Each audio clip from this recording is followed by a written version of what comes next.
Hello, Assalamualaikum and welcome back to FZ Channel dalam segmen Share Seram.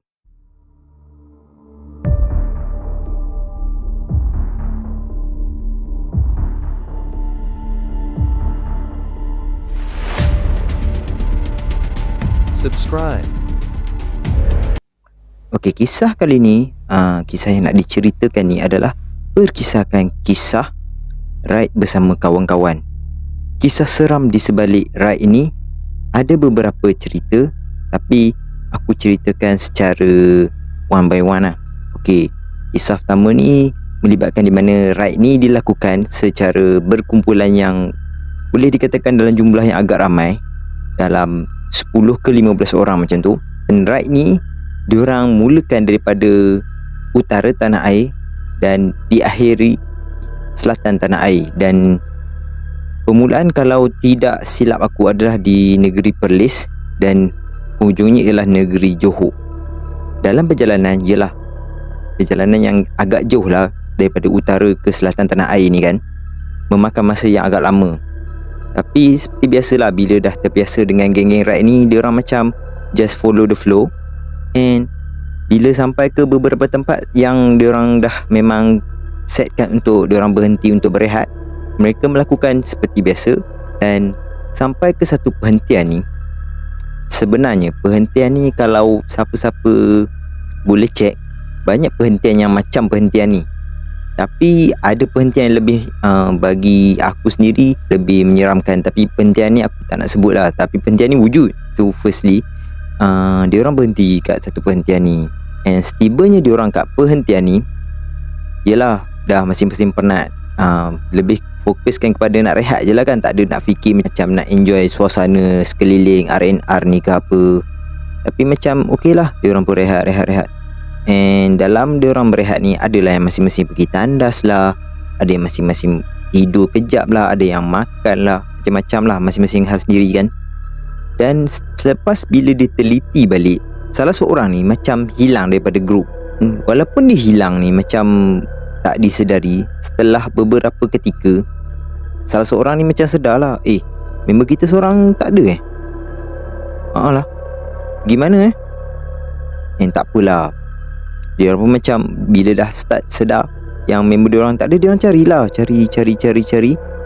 And turns out diorang jumpa dia ni dekat satu tandas, yang mana tandas ni boleh dikatakan nampak mengerikan. Seperti kita tahu banyak R&R, ialah memang dah tersedia tandas, satu je tandas tu kan. Situasi tandas ni dia ni duduk macam tandas paling hujung macam tu. And kelihatan dia dalam tandas tu sedang macam duduk bertinggung macam tu tau. And diorang macam pelik lah kan. Pada mulanya macam mahal kawan kita bertinggung ni kan. And diorang macam masing-masing ramai-ramai macam rasa semacam lah kan, diorang nak pergi ke kawan diorang tu. And dalam perjalanan diorang nak pergi tu, secara tiba-tiba si kawan yang tadi diorang cari ni, yang diorang nampak bertinggung ni, panggil, "Oi, korang buat apa?"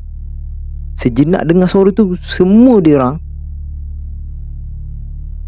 berpaling ke arah suara yang manggil tadi. Dan diorang terlihat rakan diorang yang diorang cari tadi ada di belakang diorang, yang mana agak jauh sedikit pada diorang. Dan selepas itu diorang pun berpaling kembali ke arah penampakan diorang nampak tadi ni. Dan ternyata tiada sesiapa pun di tempat berkenaan. Dan hal ini telah menyebabkan diorang serta-merta tempiaran lari, kerana mungkin ada yang ketakutan, mungkin agak panik. Dan selepas diorang dah lari apa semua tu, diorang pergi ataupun berkumpul di satu tempat ni. Diorang explain pada si kawan ni yang terkejar-kejar macam, yelah kenapa kawan-kawan dia berlari ni kan. And diorang terangkan apa diorang hadapi tadi kan. And bila kawan ni dengar, sebenarnya dia kata, sebetulnya aku tadi yang tak ada lama ni, aku nampak seorang kawan kita ni, aku nampak dia gerak nak pergi tandas. Tak apalah, aku pun gerak lah kan. Dan bila aku gerak pergi tandas tu, sampai-sampai aku nampak pintu tandas semua terbuka. Tapi aku nampak ada satu pintu tandas tutup. Tak apalah, dia tunggu kan. Tak keluar-keluar pun member ni, apa hal? So bila diorang dah So bila Mamat ni macam, ish lama betul dah, nak dekat sejam juga dah ni. So dalam 40 minit macam tu, dia pun decide macam cakap lah, kau lama lagi ke? Dia tak dengar tau suara sahutan balik ataupun suara menjawab persoalan dia tadi. So dia tanya lagi sekali, kau dengar tak? So bila dia dah tak dapat jawapan, dia pun macam bertindak lah pergi ke pintu yang bertutup ni. Dia tengok ke bawah pintu tersebut, tak ada kaki apa pun. So dalam arti kata lain, tak ada siapa dalam tandas tu. So tadi dia nampak siapa masuk tandas, yang dia kata kawan dia tu kan. So benda yang diceritakan ni sebenarnya, apa yang lebih menyeramkan, dia orang yang tadi kawan-kawan dia nampak dia bertinggung tadi tu, pintu yang betul di mana dia rasa orang ada dalam tu. So macam benda ni sangat-sangat menyerangkan lah bagi geng-geng dia orang. And selepas pada itu, dia orang pun decide untuk okey lah, kita jangan buat apa-apa, kita rehat. Dalam beberapa minit lagi kita gerak terus. Rasa tak elok juga kita duduk lama-lama kat sini, sebab benda ni seolah-olah nak mengusik kan. So selepas pada kejadian tersebut, dia orang macam berhenti ke RNR pun, macam nak gerak pun kalau boleh paling kurang dalam pair, dalam 2 orang macam tu kan, nak pergi mana-mana. Sebab takut kejadian macam ni terjadi, dia orang tak dapat atasi kan kalau pergi sorang-sorang je kan.